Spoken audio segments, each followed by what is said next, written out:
podcast Sapa Justa. Nem sempre justa, mas sempre sapa.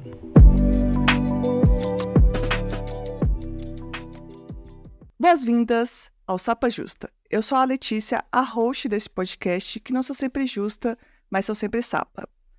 Meus pronomes são ela e dela, sou uma mulher cis, branca, lésbica de Belo Horizonte. Antes de começar esse episódio muito bom, eu já sei que o episódio vai ser bom antes de começar, eu tô assim já. Eu vou dar alguns avisos muito importantes. Agora o Sapa Justa tem um conteúdo extra exclusivo para quem é nossos apoiadores e apoiadoras do podcast. Então, se você é uma pessoa que valoriza e pode contribuir, corre lá e assina no Apoia-se, que você vai ter um conteúdo, uma pequena parte aqui do podcast que vai ser só para ouvintes assinantes. Mas o resto do conteúdo todo é gratuito e você ajuda muito também divulgando o podcast. Outro aviso também muito importante, que estreou semana passada, então já tem que colocar aqui nos novos episódios. Acho que depois que lançar isso aqui já vai ter tido um tempo, mas que agora a gente tem uma lojinha. A gente tá muito chique. Então, corre lá para conferir a lojinha do Sapa Justa com estampas exclusivas e preços justos. E o link da lojinha e todos os links que eu comentar aqui você encontra na bio do Sapa Justa em todas as redes sociais, mas também a loja você pode ir no link direto que é umapenca.com/sapajusta. Agora, sem mais recado, né? Senão ficar aqui 500 recados da paróquia aqui. Por favor, a nossa muito pedida convidada, eu acho que eu devo ter recebido por inbox, no grupo de Telegram. Alguém passava na rua e mandava. Passava na rua, tô exagerando, mas muita gente me mandou te chamar aqui, Gisele. Por favor, se apresente para quem ainda não te conhece. Oi, deusas! Oi, Letícia! Eu me chamo Gisele Palma, tenho 31 anos, falo aqui de Salvador, nasci e me criei aqui na Bahia. E eu trabalho com educação sexual, principalmente para mulheres que amam mulheres, mas para a população LGBTQIAPN+, em geral. Meu Instagram é _Gisele Palma, e por lá eu compartilho muito dos meus conhecimentos, mas também dou cursos, palestras, enfim, sempre compartilhando aí as minhas vivências, meus aprendizados. Maravilhosa. Obrigada pelo convite, estou muito feliz de estar aqui. Imagina. Inclusive, eu gravei algum episódio, não sei se era Reclame Aqui, que era. Eu tô sempre reclamando por aí, né? Mas que a gente falava sobre essa escassez de ter conteúdos voltados para mulheres sáficas. A gente fica procurando, né? Às vezes, se a pessoa não tem uma rede de apoio, amigas para conversar, não consegue ter acesso a esse tipo de conteúdo, essa troca. E você faz um trabalho muito interessante, muito didático, né? E, assim, só agradecer, porque eu acho que tem cada vez mais conteúdos assim. Uma ouvinte até falou assim, acho que eu vou virar sexóloga, porque não tem, vou ser eu mesma. Então, tem que ter isso mesmo, né? Tipo, eu acho muito incrível. Nossa, é muito importante, né? Eu acho que a importância da sexualidade para as mulheres lésbicas, enfim, qualquer mulher que ame mulher, a importância é justamente para trazer essa visibilidade, representatividade que a gente não tem. O mundo se pauta a partir de um viés cis heteronormativo, e a gente vê que até algumas produções midiáticas que visam trazer essa temática do amor entre mulheres, muitas vezes são produzidas e pensadas por homens, como foi o Azul é a Cor Mais Quente. Então, precisamos de mulheres falando sobre mulheres e para mulheres. Nossa, exatamente. Querendo ou não, faz diferença a gente ouvir da gente mesma. Até um filme que você for ver, assim, quando a direção igual você citou, esse cancelado Azul Mais Quente e com motivos bem justos, né? Você vê uma direção de uma mulher, igual, tipo, tem o retrato de uma jovem chama, né? Você vê que é toda uma outra história. E eu acho que isso também nas nossas trocas de vivência, né? Como a gente faz muita diferença. Tá. Eu separei aqui, pensei no conteúdo, porque eu abri uma caixinha lá de perguntas para minhas ouvintes, pedi também no Telegram e falei, gente, me mandem perguntas aí pra gente levar pro podcast. E aí tentei separar em temas aqui pra gente ir respondendo o que a gente conseguir, né, pra isso. Mas eu queria saber de você um pouquinho da sua história, assim, como é que te levou a... Não, quero falar sobre isso, né, porque também, querendo ou não, é uma forma de se expor. E como que é isso pra você? Então, começou de forma muito orgânica, muito espontânea mesmo, lá em 2020, já tem 3 anos que eu trabalho. Quando eu percebi que coisas que pra mim eram muito óbvias, para as minhas amigas não eram. Sendo que eram mulheres que tinham uma condição socioeconômica muito similar à minha. E, por exemplo, na verdade, como começou, né? Eu vi uma foto da primeira escultura anatomicamente correta do clitóris, feita por uma mulher lá do Canadá, a Sofia. E era linda, assim, a escultura lindíssima de um clitorão, assim, enorme, prata. E eu joguei no grupo das minhas 3 melhores amigas e comentei, gente, olha que lindeza, que bizarro o tempo que se levou pra alguém finalmente fazer isso. Aí elas, isso o quê? Eu falei, gente, essa escultura é belíssima. Aí elas, tá, mas o que é isso? Eu fiquei tipo, meu Deus, é um clitóris. Elas, tipo, mentira. Isso é um clitóris? Não é só aquela pontinha que a gente vê, tipo, que a gente toca? Eu falei, não, gente, tem toda a estrutura interna. E elas ficaram estarrecidas com isso. E aí eu fiquei chocada que elas não sabiam e fiz uma enquete no meu Instagram.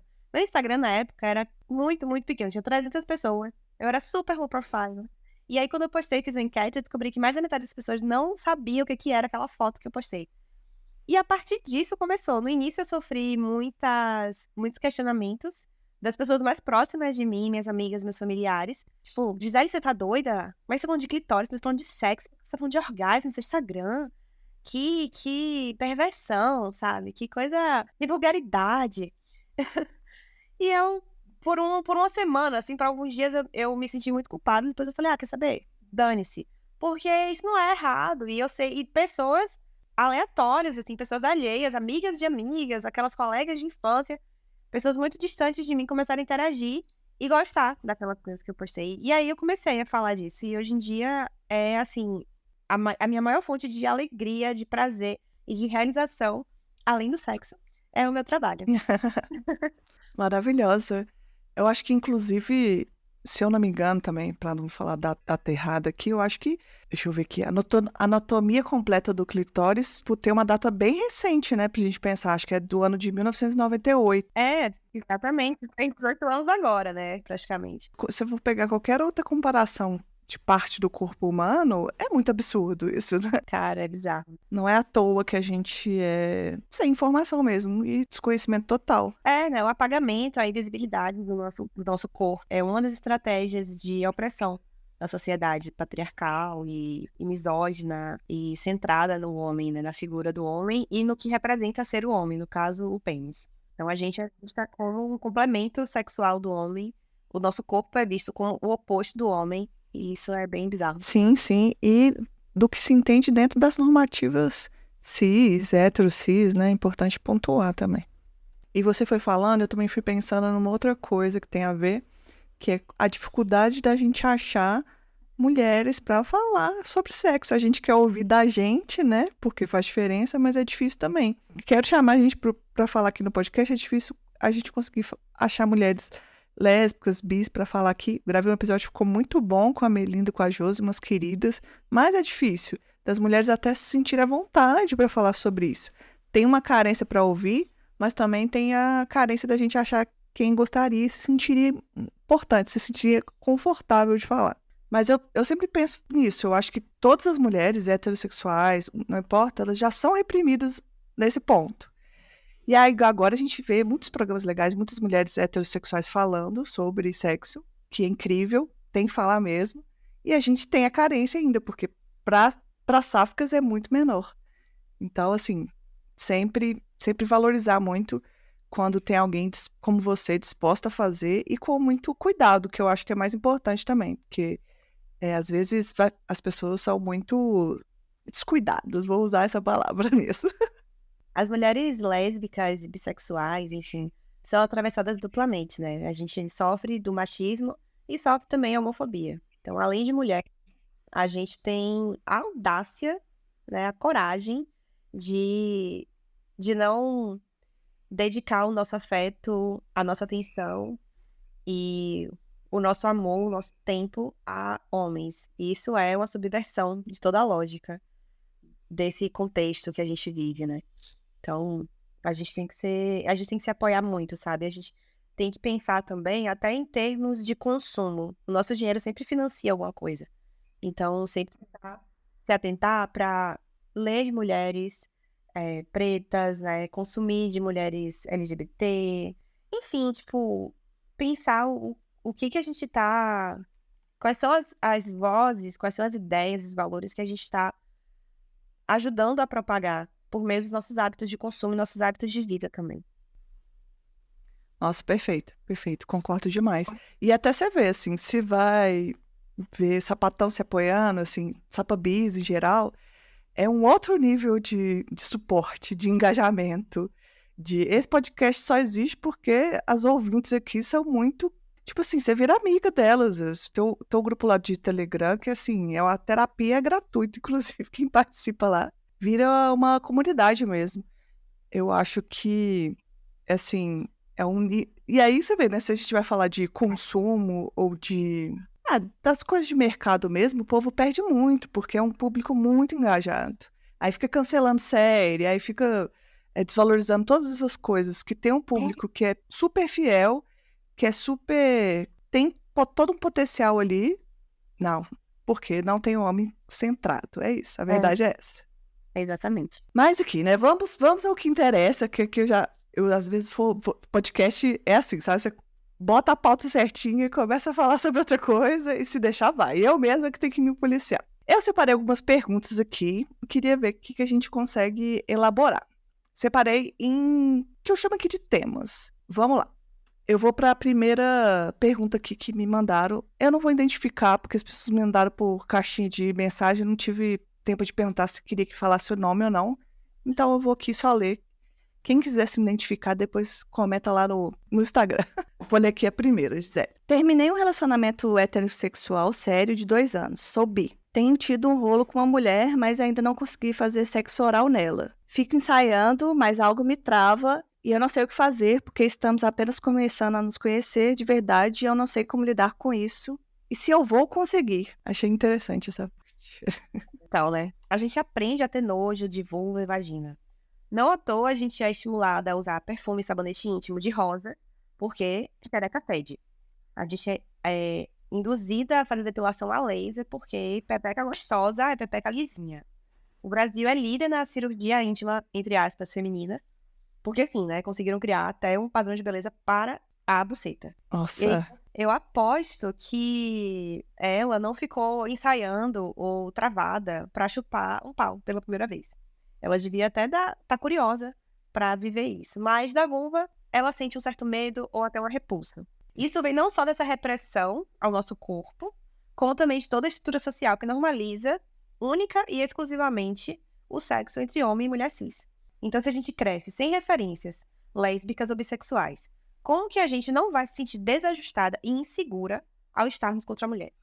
Então, eu recomendo que ela siga mais criadoras de conteúdos lésbicas ou bissexuais, que falem, né, sobre relacionamentos, sobre vivências, sobre o sexo mesmo, entre vulvas, sexo entre mulheres. E que ela tente também conviver com mais mulheres que amam mulheres, que ela tente conviver com mais pessoas LGBTQIAPN+. E que, também, muito importante, ela converse com a parceira sobre esses medos, sobre esses receios. Né? O diálogo é indispensável para qualquer relacionamento saudável. Assim, perfeita.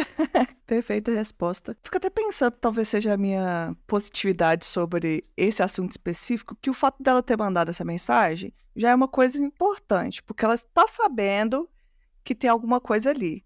Então, falar sobre isso. Eu não sei se ela tem contato com outras pessoas LGBTs, como você falou, se ela tem contato com mulheres que se relacionam com mulheres, que a gente conversar, às vezes, vai tirando esses monstros da cabeça.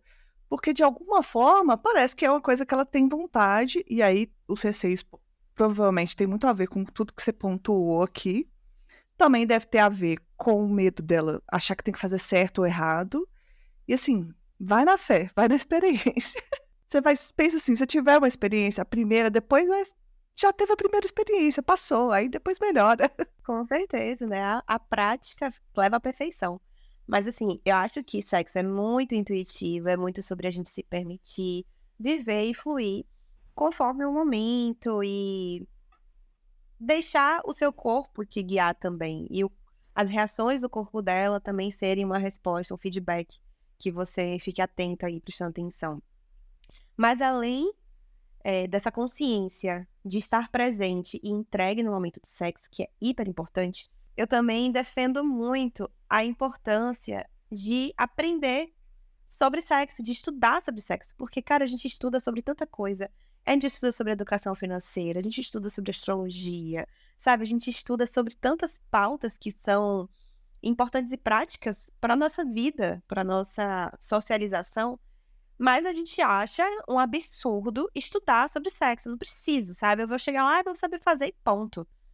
E acho isso uma das problemáticas que contribuem para as pessoas seguirem frustradas sexualmente, infelizes nos seus relacionamentos, porque, cara, ninguém sabe tudo sobre sexo. Eu trabalho com sexualidade e eu jamais vou chegar perto de saber tudo sobre sexo. Jamais. Quando a gente fala de sexo, a gente tá falando de um outro. A gente tá falando de duas pessoas, pelo menos. E são duas pessoas, são pelo menos dois universos de caminhos de prazer, de possibilidades, de fetiches. Então, você sempre tem que estar nessa postura de, ao mesmo tempo, uma autoconfiança de não ficar desesperada, nervosa, não vou saber fazer.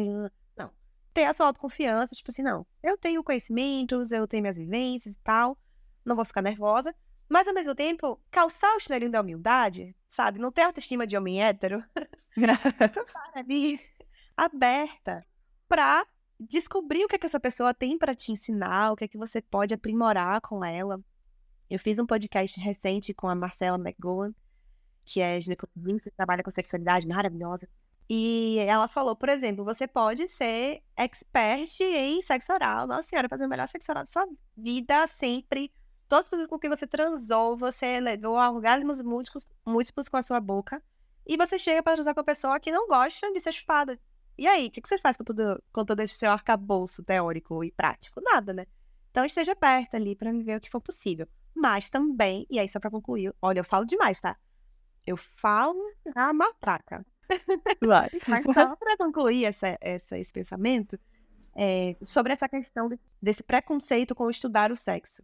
Eu acho que a gente tem que quebrar isso. Eu, inclusive, ministro cursos, né? Dou aulas, literalmente, de tesourinha Boa. e de algumas coisas, assim. E é muito importante. Os feedbacks que eu recebo são surreais, assim. Realmente, as pessoas têm gratidão por ter uma mulher ensinando a roçar uma xereca na outra, sabe? Porque a gente não tem referência. A gente não Sim. aprende, ninguém fala pra gente, né? O que fazer ou deixar de fazer. Amei. E como não ter gratidão, né? Vamos aqui então para a próxima pergunta. Como fazer com a sapatão que transa e não tira a roupa? Tem umas que não te toque ou não me toque. Talvez alguma coisa assim. Eu achei essa pergunta peculiar. Olha, é bem comum, infelizmente, tá? Assim. E geralmente, não sempre, mas geralmente, essa sapatão, é desfém, ou 2, passou por algum abuso sexual, ou 3, teve parceiras anteriores que não faziam absolutamente nada nelas. Então, qualquer que seja o cenário, porque quando a mulher lésbica é desfém, então, pra quem não sabe o que é desfém, a gente pode te dar uma explicadinha, né? A lésbica desfém é a lésbica desfeminilizada, a mulher desfeminilizada que não reproduz os aspectos da feminilidade padrão. Então, ela não vai gostar de usar muita maquiagem, não vai gostar de usar salto, vestido, enfim. Esses estereótipos lidos como de mulher. Essa sapatão, muitas vezes, ela tem disforia com o corpo dela. Então, ela rejeita o seio, por exemplo. Então, ela não vai gostar de alguém ver uma parte do corpo com a qual ela não se sente confortável, sabe? Se essa mulher passou por algum abuso sexual, também estar nua para uma outra pessoa pode ser uma intimidade que ela não está preparada ainda para viver. E se essa mulher teve parceiras anteriores que não faziam nada nelas, e isso é muito comum para mulheres desfém, infelizmente, muita mulher feminina que se relaciona com desféns agem como se essa desfém fosse um homem ou como se essa desfém não fosse uma pessoa merecedora de prazer.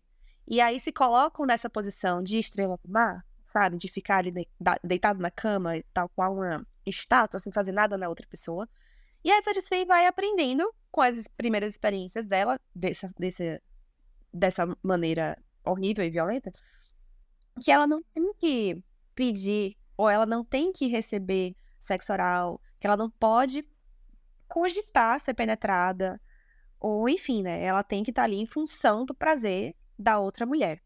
Então, assim, qualquer que seja o motivo que levou a essa mulher a não querer tirar a roupa, você precisa respeitar que é o momento dela, que é um tempo dela. Então, acho que a solução aqui inicial, e a mais necessária, na verdade, é essa mulher buscar terapia, sim, né? Tentar acessar essas dores, trabalhar isso de dentro pra fora. E pra você que tá se relacionando com essa mulher que não quer tirar a roupa no sexo, resta você ser um ponto de acolhimento pra ela, talvez seja o que ela mais precisa, um colo, para ela poder falar e se abrir sobre esse desconforto. Não brigar com ela por isso, não forçar ela a tirar roupa de qualquer jeito. Conversar, estando realmente disposta a escutar o que ela tem para ouvir. Porque às vezes não precisa nem falar nada, às vezes você, ai, Gi, mas eu não sei o que responder. Tudo bem, sabe? Acho que a fala é muito terapêutica. Então deixa essa mulher abrir o coração e que você consiga fazer essa escuta sem julgamento. Nossa, perfeito, perfeito. Não saberia nem o que adicionar. Eu acho que só pontuar uma coisa que você falou mesmo, que é o que ela pergunta, como fazer. Eu acho que é conversar mesmo, ver como que aquela pessoa se sente e não conversar no sentido de cobrança, né? Conversar no sentido de acolhimento, como você pontuou. Se é uma pessoa que você gosta, eu acho que você não quer que isso piore, no sentido de aquilo ser mais um constrangimento para a pessoa. Mas se é uma coisa que você tem interesse em saber o porquê, ver se tem abertura e ter uma conversa bem tranquila sobre isso, eu acho que pode ser possível, sentindo ali como é que tá o terreno, né? E muitas vezes essa mulher não vai nem saber o porquê que ela não quer tirar roupa, ela só não quer ir pronto.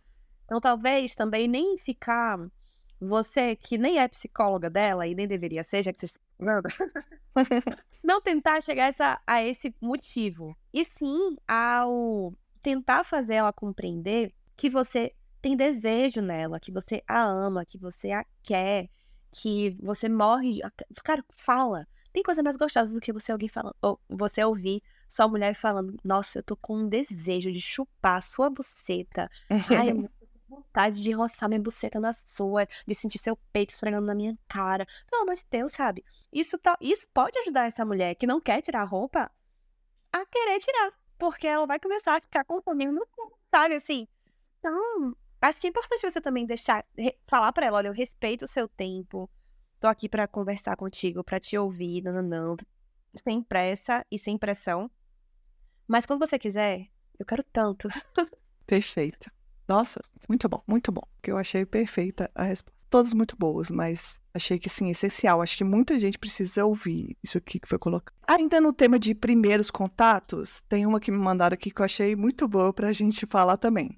A pergunta é assim: quão intensa é a sensação precisa ser para se considerar um orgasmo? Não existe essa métrica, né? Olha, não tem uma régua do orgasmo, não. Foi um ápice de prazer? Foi um orgasmo. Cada orgasmo é um. Então, pode ser mais ou menos intenso. Tem aquele orgasmo que você sente que que a sua alma saiu de dentro do seu cu. Tem aquele orgasmo que você... E pronto, e foi. E foi com Deus. E tá tudo bem, sabe? Nem por isso deixa de ser orgasmo. Mas, se a dúvida dela é como saber se eu gozei, aí a gente tem algumas reações físicas do corpo mesmo que a gente pode observar para tentar tornar mais palpável o orgasmo. E aí são várias reações. A pupila dilata, o coração acelera, o corpo se contrai, principalmente as mãos e os pés. Então é muito comum a gente fechar, tipo, apertar o travesseiro, os pés ficam em ponta, a respiração fica ofegante, os gemidos ficam guturais, sabe? Saem de dentro, assim, das suas entranhas. A vagina faz uma série de contrações involuntárias, a perna se fecha. Então, se a pessoa tá te chupando, por exemplo, você tem uma tendência de esmagar a cabeça dela com a sua coxa. E aí são várias reações possíveis. Mas o mais claro sinal de orgasmo é uma sensação de prazer muito boa, mesmo que mais intensa ou mesmo que mais fraquinha, mas é um ápice de prazer que geralmente vem seguido de uma sensibilidade extrema no clitóris, então você não quer mais contato da pessoa com o seu clitóris porque ele tá muito sensível e o toque lá que tava gostoso há um segundo agora se torna incômodo. Um clássico. Eu gosto de pensar assim, a palavra satisfação com liberação. Não sei se faz sentido, assim. É porque eu acho que vai junto a sensação, que aí ele faz isso que eu tô chamando de liberação junto com a satisfação. Mas acho que também a gente não precisa ficar tentando medir, né? Tem momentos mais intensos que outros. Mas eu entendo a dúvida da pessoa falar assim, será que eu já senti e tal? Essa é uma dúvida bem comum, né? Sim, quando eu era novinha, eu ficava em dúvida. Olha, que eu gozo, agora que eu sei o que é. Agora não, deve ter. Graças a meu bom Deus. Mas quando eu era mais nova, eu ficava tipo, gente, primeiro que eu não sabia se eu já tinha tido um orgasmo ou se eu só tinha gozado. Porque eu achava que gozar e ter orgasmo eram coisas diferentes. Mas são a mesma coisa, são palavras sinônimas para o mesmo evento, que é o ápice de prazer. Eu queria agora para um tema que você, inclusive, tem um curso sobre, né? que a gente pode falar, mas eu recebi bastante perguntas sobre. Acho que sempre eu abro a caixinha tem esse tema. É a famosa tesoura. Toda vez me mandam falando se a tesoura é superestimada. Então, se você não souber fazer, vai ser. Se você nunca se você nunca usou na tesourinha, é claro que você vai achar superestimada. Isso é completamente normal. Mas, se você faz o meu curso de Descomplicando a Tesourinha, aprende as posições, aprende as técnicas, aprende as movimentações, testa com sua parceira, vai se encaixando, gente, sério. Poucas vivências na minha vida foram tão transcendentais quanto o orgasmo juntas na tesourinha. É inexplicável o prazer e a delícia que é viver isso. Eu recebi. Eu acho que eu concordo também, assim. Quero fazer esse curso, pois não sei se eu sou especialista, não. Mas muito me interessa. O curso é online ou. E, então, é a imersão Descomplicando a Tesourinha. Agora, ela tá com as inscrições fechadas, mas eu devo abrir uma nova turma em breve. Então, acompanhem lá pelo meu Instagram, _Palma, que quando eu abrir as vagas, eu já vou colocar por lá.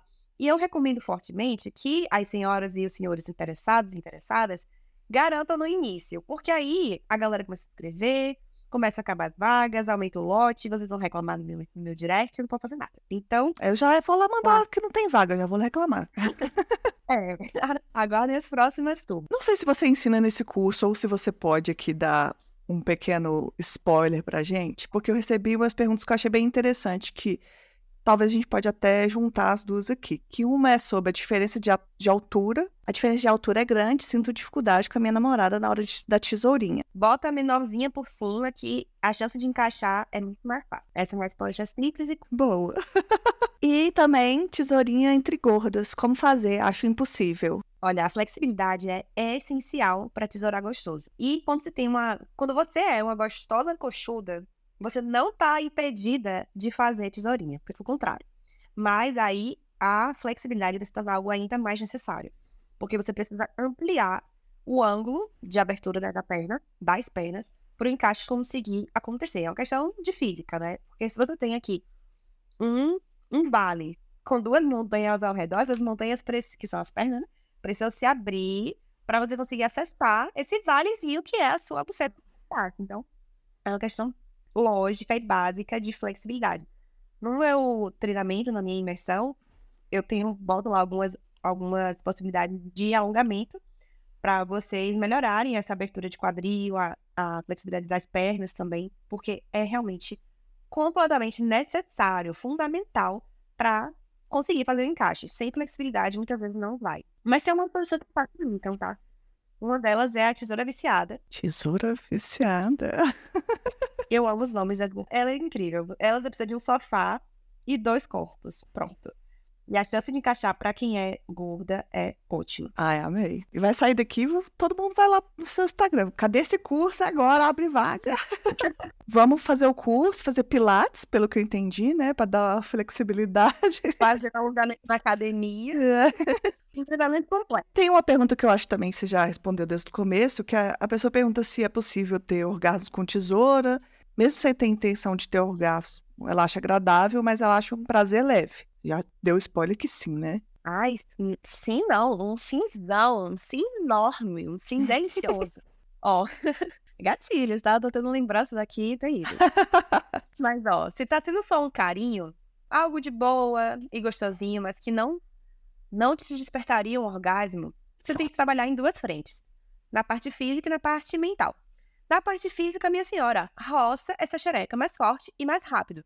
Não no sentido de fazer bruto pra machucar, mas você precisa colocar intensidade e pressão na roçada. E aí, de que forma você pode fazer isso? Tem umas posições que você consegue fazer mais forte, quando você tá em posições que você consegue colocar o pé no chão, você pode segurar ela pelo quadril e puxar pra você. Tem a tesourinha chave de perna, que também você prende ela com as suas pernas pra você conseguir puxar ela mais.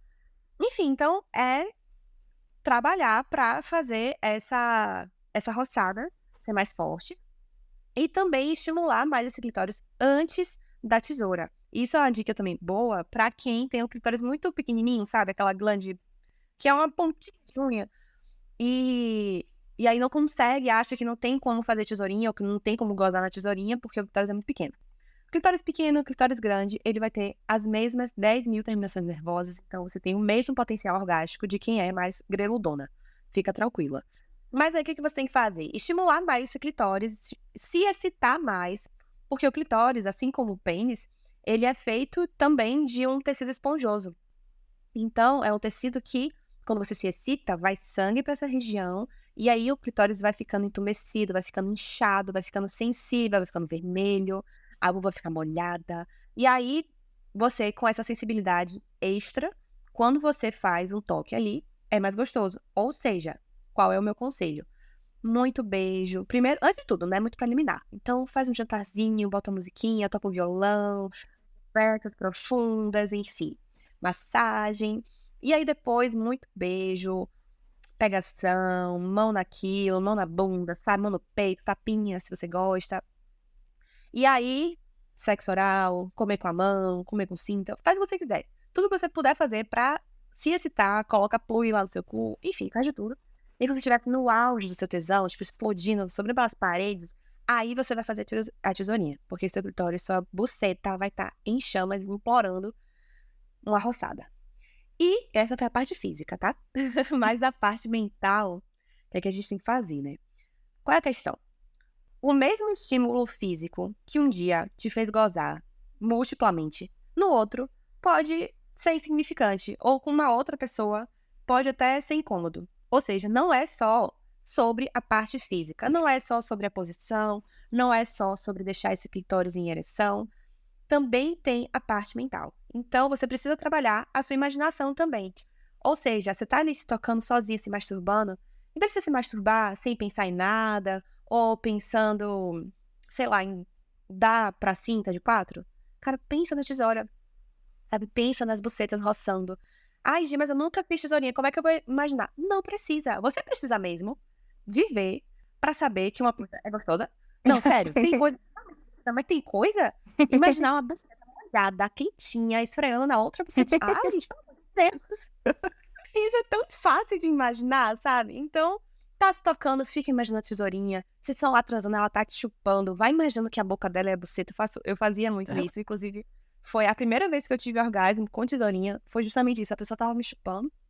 E eu tava, tipo, meu Deus, que tesão. E depois eu fiquei, caralho, velho. E se fosse a buceta dela? Tipo, em vez da boca, sabe? Que é a buceta molhada, que aquela língua é o clitóris. E você fica, tipo, ai, meu Deus. E aí, quando vocês finalmente roçam, é tipo...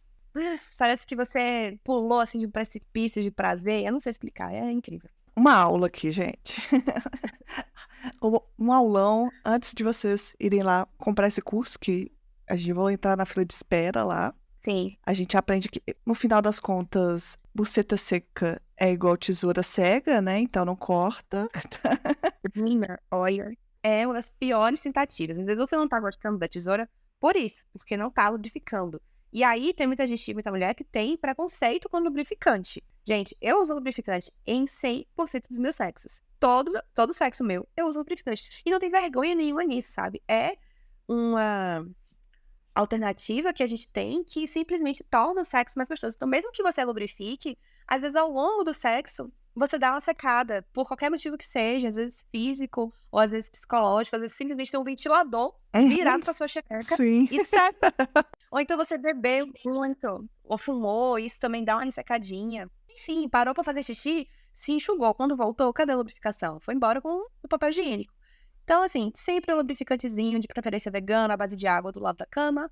E muito amor pra dar. Amei, perfeita. E aí, gente? Quer ouvir um conteúdo exclusivo desse episódio e também de outros episódios? Fora episódios solos exclusivos? Apoie o Sapa Justa a partir de R$10. Os links para apoiar estão em todas as nossas bios das nossas redes sociais, que você encontra como @sapajusta. Assim você ajuda esse podcast a continuar no ar e também a melhorar, ao mesmo tempo que você recebe conteúdos exclusivos. E em breve, mais surpresas.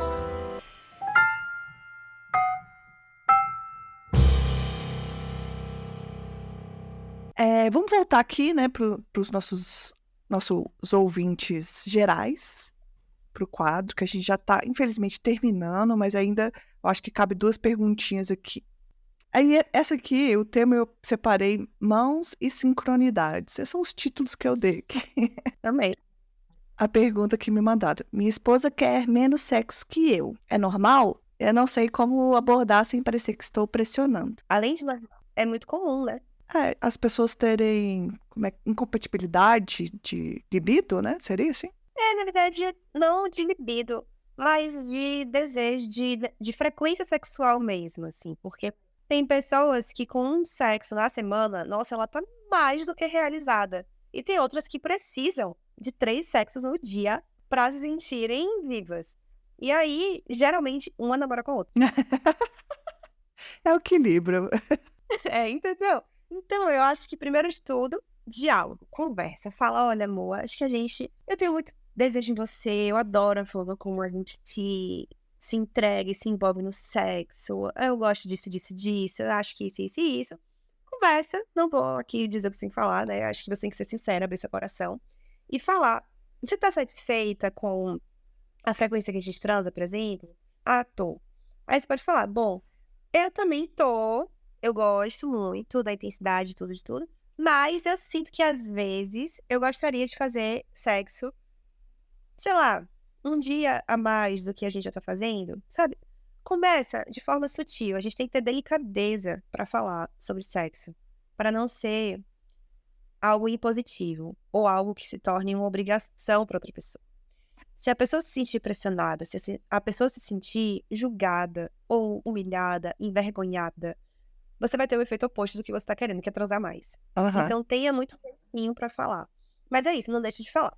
Mas também lembrando que os nossos momentos de prazer individuais não podem ser deixados de lado por a gente estar no relacionamento. Então, às vezes, se você simplesmente introduzir na sua rotina um momento de siririca, um momento de bater sua punheta, talvez você exija menos a participação da sua outra pessoa, da sua pessoa, no seu momento de prazer, porque você vai estar também no seu momento. Não é que uma coisa substitua a outra. É importante frisar isso. A masturbação não substitui o sexo e o sexo não substitui a masturbação. Mas, às vezes, né, a pessoa para completamente de se masturbar quando entra num namoro ou quando tá casada. E a única forma de ela gozar é quando ela tá com outra pessoa. E isso é um problema, que às vezes a introdução da masturbação na sua rotina ameniza e equilibra um pouco mais. Então, talvez, assim, então é o diálogo, é a masturbação e é também outras formas de prazer juntas, que não necessariamente prazer sexual. Então, talvez o que você também possa estar sentindo falta não seja de fato do sexo, da prática do sexo em si. Talvez você também esteja sentindo falta de momentos de intimidade com ela, de momentos de tempo de qualidade. Muito casal se atropela muito nessa rotina, nessa correria, sabe? De trabalho, de filho, de cuidar de casa. E aí, o momento que as pessoas têm para estarem juntas, né? Se amando, se acariciando, é o sexo. Então, às vezes a pessoa acha que tá faltando sexo, mas na verdade tá faltando conexão. Tá faltando a companhia, a parceria. Ah, perfeito.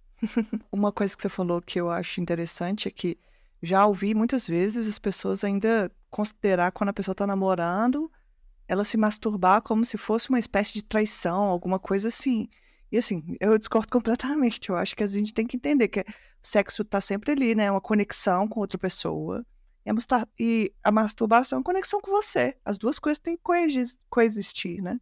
Ai, é muito importante. E a masturbação, quanto mais você tem prazer sexual, ou prazer, qualquer prazer que seja, mais você vai buscar prazer. Não sei se já aconteceu contigo, mas aconteceu comigo muito recente, justamente nessa época de lançamento da imersão do Descomplicando a Tesourinha. Eu fiquei, assim, afundada em trabalho, sabe? Criando meu curso ali com todo o meu amor e carinho. Totalmente dedicada a isso. E eu me vi completamente exausta, sem tempo de transar. Esse não é o Brasil. Muda, baixa. Ah, acontece, sim. Então, nessa época, perto agora do lançamento da imersão do Descomplicando a Tesourinha, eu tava trabalhando demais, assim, completamente corrida, desesperada, sem tempo pra transar, o que é um pecado. E aí, depois, quando eu parei pra pensar, cara, tinha uma semana que eu não transava. E, olha, uma semana pra X pessoa pode ser um tempo completamente razoável. Na minha vida recente, uma semana foi um ano. Eu falei, caralho, Cara, tem uma semana. E aí a imersão foi agora terça-feira. Quando chegou na quarta, eu falei, meu Deus, tem uma semana que eu não transo. Misericórdia, bora resolver isso. E aí eu comecei a pensar, não resolvi ainda, tá? Hoje é quinta, que é pra reclamação, Muito bom. pro manifesto, quero transar. E aí eu comecei a pensar isso, gente, que doido, né? Porque quanto mais eu transo, mais eu quero transar. Quanto mais eu gozo, mais eu quero gozar. Sim. Mais eu me sinto, mais eu encontro tempo, mais eu encontro motivação pra ter prazer. Então, se você for observar, se você tocou hoje sua siririca, pô, gozou, feliz da vida. Amanhã você vai transar, no outro dia você vai se tocar, depois você vai transar e se tocar no mesmo dia. E aí você vai alimentando esse ciclo positivo de uma sexualidade bem vivida, bem gozada, que isso só vai te trazer benefícios, sabe? A gente, quando tá realizada sexualmente, a gente se sente mais criativa, a gente se sente mais feliz, mais bonita, mais autoconfiante. Então, gozem. Perfeita. Uma rotina saudável, né? Uma siririca, uma xicarazinha de café e os trabalhos em dia. Manda esse podcast para sua namorada, para sua parceira, parceire. E aí você já começa a iniciar uma conversa. Eu já achei que pode ser uma ideia boa também. Eu também acho. Ô, Gi, acho que, infelizmente, a gente tem que encaminhar aqui pro final, o que não é a pena, porque daria pra ficar te ouvindo aqui por horas, porque você explica de um jeito muito fácil e gostoso de ouvir. Mais uma vez, te agradeço. Obrigada. Eu amei muito. Tu viu que é tranquilo, É. você volta mais vezes. Antes da gente terminar o podcast, queria saber se você tem indicações para deixar para nossos ouvintes, deixar suas redes também, tudo certinho, por favor. Aí a minha indicação vai ser o filme Rafiki. O filme Rafiki é um drama queniano que traz um protagonismo lésbico, desfém, preto. Não quero dar muito spoiler aqui, mas é um filme que ao mesmo tempo consegue ser muito potente, pesado e lindo e leve. Então não tem como deixar de assistir, seja você lésbica ou não. É um filme muito bonito. Rafiki, lá nesse idioma, significa amiga. E se você olha a comunicação visual do filme, né, o pôster e tal, ele é bem colorido, ele é bem vivo. O nome do filme significa amiga. Então, ele é muito disruptivo no sentido de que ele passa uma mensagem de que é um filme sobre amizade de duas meninas. Ai, bem feliz, é um filme pra família tradicional. E aí, quando você vai assistir, você se depara com esse drama. E por mais que haja momentos lindos, as atrizes têm uma química e uma sinergia muito única, que brilha, assim, na tela. Ao mesmo tempo, há momentos de violência, mas é um filme que... eu não quero dar spoiler, não vou falar. Mas que é um Assista, filme né? bonito, é um filme esperançoso. Vai lá, vê lá. Perfeito. Eu não vi, eu assisti, colocar aqui pra assistir. Deixa também suas redes, como as pessoas podem te encontrar. E só uma curiosidade que eu queria falar sobre esse filme também é porque lá no Quênia é crime ser homossexual, né? E há muitos países que ainda hoje, em 2023, penalizam o afeto homossexual. Tem países em que o relacionamento homossexual, homoafetivo, é punido com pena de morte. Então, enfim, esse filme realmente é uma resistência, sabe? Acho muito importante, de fato, assistir. Eu amei ter lembrado aqui dele agora para dar essa indicação para vocês. E o meu Instagram é _Gisele Palma. Tô lá no TikTok também. Como eu falei aqui, né? Dou esses cursos principalmente para mulheres lésbicas, mulheres bissexuais, mulheres sáficas em geral, para homens trans, né? Para quaisquer pessoas com vulva. Mas não sou heterofóbica. Se você, mulher hétero, homem hétero, vai lá me seguir. Vai lá, tem a cota que eu tô aceitando. Outro dia eu recebi uma mensagem de um homem hétero que a gente fez um Como Flertar com Mulheres. Aí ele mandou uma mensagem lá, escutei aqui, aprendi e tal. Eu falei, que bom, né? Porque a gente dá dicas que são, assim, às vezes não vai pegar a pessoa, puxar a pessoa. Eu falei, então escuta mesmo, eu quero mais que escute. Pois é. E, por exemplo, a tesourinha que a gente falou aqui hoje, por exemplo, ela, em tese, né, a tesourinha, o cola velcro, o scissoring, é sobre roçar uma xereca na outra, mas você também pode fazer tesourinha roçando pau no pau, roçando a buceta no pau, porque a fricção das genitálias vai ser gostosa independentemente de qual seja a sua. Aham. Então, se você é uma sapatão cis que está se relacionando com uma sapatão trans, não deixem de tesourar por aí também, caso ela tenha um pau, né? Enfim, você pode fazer a tesourinha na cinta também, por que não ficar ali se esfregando na cinta, sabe? Ah, gente, vai viver, Possibilidades são vai, infinitas. vai explorar os caminhos de prazer que a gente tem pra viver. Amei, perfeita. Olha, só agradecer mesmo, achei incrível, um conteúdo assim. Como o seu conteúdo já é maravilhoso, que a gente já gosta de assistir, não foi diferente aqui no podcast. Te agradecer muito, mais uma vez, muito obrigada por dividir o seu tempo com a gente aqui. Eu amei muito. Eu amei demais, sério, gratidão. Espero voltar mais vezes. Um beijo para as xerecas que pediram pra eu estar aqui e que ouviram. Pediram muito. E um beijo para todo mundo que tá aí ouvindo a gente. E aí, gente, gostaram do episódio? Eu estou passando aqui só para lembrar que o Sapa Justa só é possível graças a uma parte de ouvintes que colaboram financeiramente para o projeto. Isso é feito por meio de uma campanha de financiamento coletivo. E você, quer apoiar o Sapa Justa? Divulgue os nossos episódios. Se você pode apoiar financeiramente, acesse o apoia.se/sapajusta. Atualmente, damos preferências à plataforma de financiamento mensal. Mas você pode apoiar pontualmente usando a chave Pix, que é o nosso e-mail, contato@sapajusta@gmail.com. Quer fazer parte da nossa comunidade do Sapa Justa? Entre no nosso grupo de Telegram. O link é t.me/podcast Sapa Justa. Lá a gente está construindo uma comunidade muito gostosa. Eu sou suspeita para falar, só que é muito boa mesmo. A gente comenta os episódios e muitas das vezes as ideias do episódio que eu gravo aqui vêm de conversa de lá. Vem fazer parte junto com a gente e vem construir esse podcast junto comigo. Apresentação, produção e pauta, Letícia Martins.